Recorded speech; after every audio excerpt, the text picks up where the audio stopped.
Hi good morning හැමෝම සතුටින් පරිස්සමෙන් ඉන්නවා ඇති කියලා මම හිතනවා.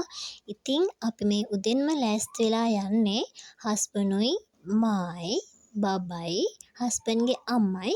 ඉතින් අපි යන්නේ අද ගැටබරුවේ. ගැටබරුවට යන්න දෙනවා අපිට බාරයක් වෙන්න. හස්බන්ඩ් අලුතින් ගත්ත වාහනේට බාරයක් වෙන්න තමයි ඉතින් මේ අපි යන්නේ.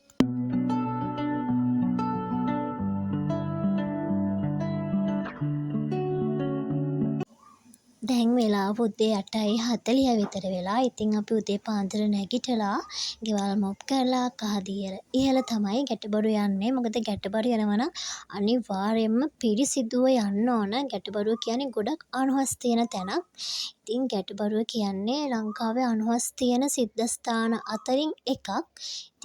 ඉතින් අපි ගැටබරුවට ගිහින් ඉල්ලන හැම ආශිර්වාදයක්ම ඒ විදියටම සිද්ධ වෙනවා. ගැටබරුව කියන්නේ ඒ තරම්ම අනුහස් තියෙන පුණ්‍ය භූමියක්.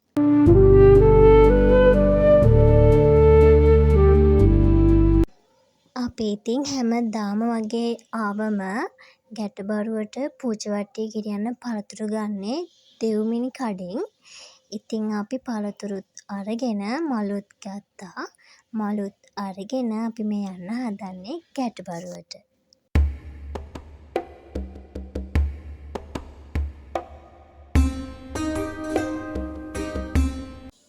දැන් ඉතින් අපි මේ මලුයි පූජවට්ටියයි අරගෙන ගැටබරු කන්දේ යන ගමන් ඉන්නේ. ඉතින් ගැටබරු කන්දට යනකම්ම කන්ද එනකම්ම පල්ලම්. එහෙනම් අපි යමු ගැටබරුවට.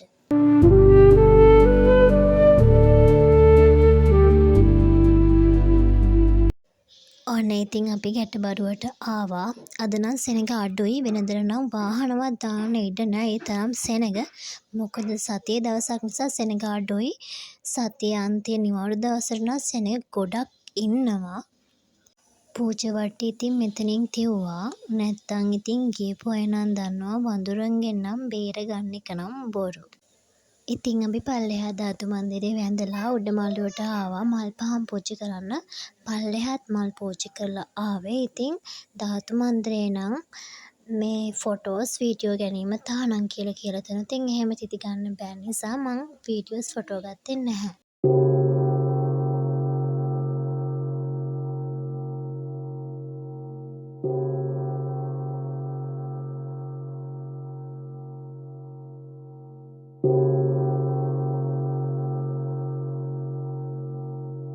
ඉතින් ඔයාලත් ගැටබරු ආවම මෙන්න මේ නවගුණ ශාන්තිය කියන්න අමතක කරන්න එපා. ගැටබරු පුදුමෙම ඉඳන් මෙන්න මේ නවගුණ ශාන්තිය කියනවා කියන්නේ පුදුම තරම් සෙත් වෙනවා. අපි ඉතින් ඊට පස්සේ මෙන්න මේ ගණදෙවි දේවාලයට ආවා. එද්දි නම් කපු මහත්තයා සෙත් ශාන්ති කරන්න පටන් අරගෙන තිබ්බේ නැහැ. ඊට පස්සේ කපු මහත්තයා කිව්වා වැඳලා තෙල් අරගෙන ගා ගන්න කියලා. ඉතින් අපි වැඳලා ඉවර වෙලා තෙල් අරගෙන ගාගත්තා.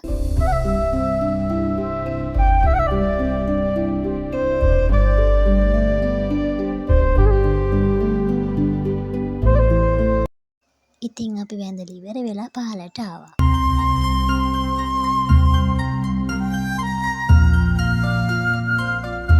ඉතින් පූජාව 10:00 පටන් ගත්තා. අපි පූජාවත් ඉවර වෙලා පළතුරු ගත්ත කඩේට පළතුරු වල ටිකක් දීලා ගෙදර යන ගමන් මේ ඉතින් මට ඔයාලට කියන්න පුංචි දෙයක් තියෙනවා.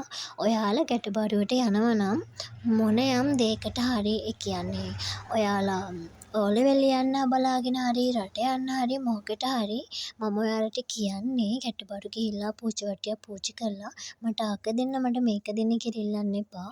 ඔයා උදාහරණයක් වශයෙන් ඔයා සාමාන්‍ය පෙළේ ඉන්න ළමයෙක් නම් පූජවට්ටිය පූජා කරන්න මම ඕලෙවල් ලියනවා. ඉතින් ඒ වෙනුවෙන් ඒ සතුටට දෙවියන්ට තුට්ටු පඬුරු කියලා පූජා කරන්න. එහෙනම් ඉතින් අදට මම ගිහින් එන්නම්. මගේ වීඩියෝ දිගටම බලන්න ඕන නම් මාව සබ්ස්ක්‍රයිබ් කරන්න. බයි.